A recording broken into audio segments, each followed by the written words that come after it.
I think they had a deal. This was a sweetheart deal. This was designed to give Hunter Biden a slap on the wrist, let him get away with 0 jail time. And its most important function was to cover up for the big guy, to cover up from Joe Biden, to say all these matters are done, it's all closed, it's over. I think if this plea hearing had been the day after the plea deal was announced, I think they would have stuck to their guns and it might well have been approved. But what happened is several weeks passed, and in the several weeks passed, more and more evidence came out. The FD 1023 from the FBI came out. The 2 IRS whistleblowers testified before the House of Representatives, accusing the Attorney General Merrick Garland of lying under oath, accusing the Attorney General of obstruction of justice in this case. And suddenly, the Delaware U.S. Attorney's Office in the court realized they couldn't stand up in court and say, oh, no, we're not going to investigate any of this new evidence that's all come roaring out. That became impossible to say. So they said, well, yeah, of course we're going to investigate that. And suddenly Hunter's lawyers said, we're out of here, and the whole thing blew up. I'm glad it blew up. This deal stunk from day one, and it was about covering up Hunter and, more importantly, covering up Joe Biden's involvement in the corruption.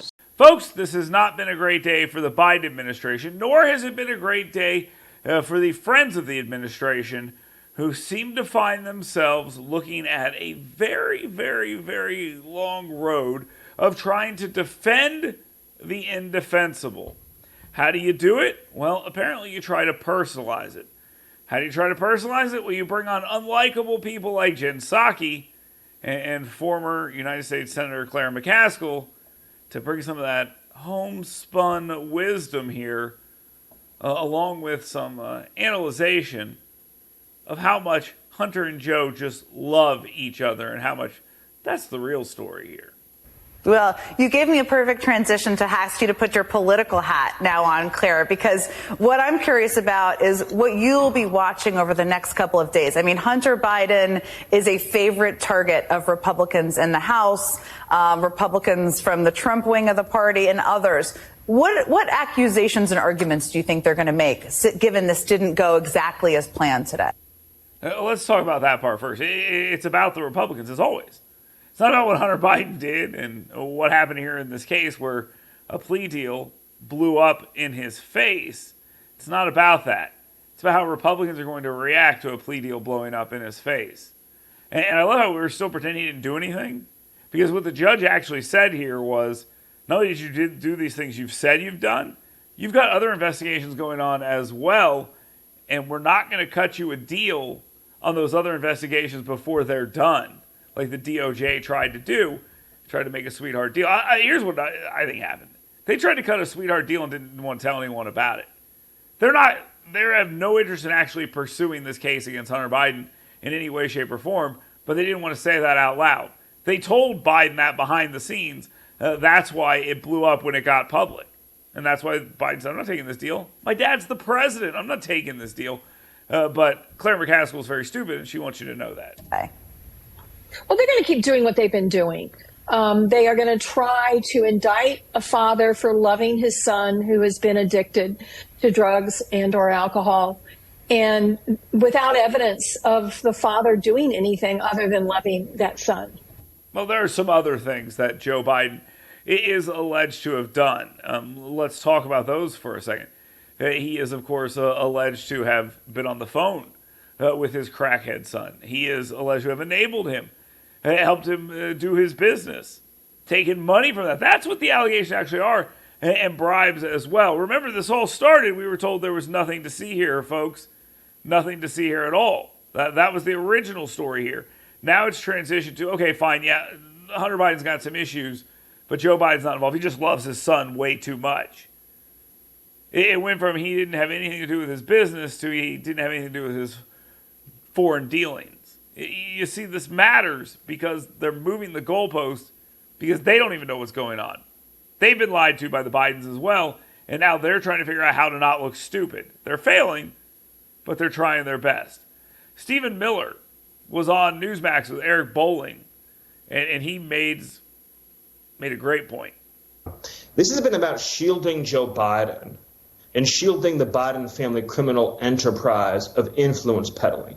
And so if you look at the IRS whistleblower testimony, and if you look at the information that's been made public, it's very clear that the goal of this plea deal was to try to close the book on the Biden family, to say, all right, well, we'll just have you plead to some minor little tax crime, and we'll just pretend like this isn't a very big deal, and you won't go to jail, and we'll sort of make this all disappear and go away, rather than following the investigation to its natural conclusion point, which is the big guy. And so the reason why this foreign registered agent issue is so key is because it points back to Joe Biden. And that is the key right there. It all points back to Joe Biden, and that is what they're trying to avoid. Joe Biden being drug into this at any cost, so they need to get Hunter out of the way, let him be dealt with, let him fall on the sword and take the little issues, and then he can move on and keep his nose clean, and Joe Biden can continue on about his business. But if they keep putting the screws to Hunter Biden and they keep investigating, it obviously leads back to Joe Biden. He was obviously using his father to help him with his business. We all know this. Everyone on television knows this. And the DOJ wanted no part of this, so they tried to slip in immunity on everything into this case, and it failed. But they still want to cut him a deal, and they probably still will of some kind. His time as vice president. In other words, the tax crime conceals an even deeper and graver crime, which is the use of the vice president's office to do favors for a foreign entity for personal enrichment. In other words, the firing of the prosecutor that was investigating Burisma, that was paying the Biden family through Hunter. That is what is at stake if you follow the failure to register as a foreign agent, versus treating this as just a simple little tax crime like a small business owner. He got a couple of years wrong on his forms. Not about influence peddling. And so what Republicans in Congress, and what I hope Democrats, if they were being fair, would demand, is that Hunter Biden be prosecuted for failing to register as a foreign agent. And the only plea deal that should be offered to him is this: tell us every single thing your father did or go to jail. Love it. Absolutely love it. He is 100% correct. That's exactly what should be offered here. And maybe they will offer him that, and maybe Hunter Biden goes to jail for his dad. I don't know if that's true or whatever, but then the president's son, of course, goes to jail. This is not over. There could still be a sweetheart deal here by the DOJ. They clearly wanted this off the table. They were just unable to get it done. The judge blew it up. A Trump-appointed judge blew it up. And, of course, that has people in quite the tizzy, doesn't it?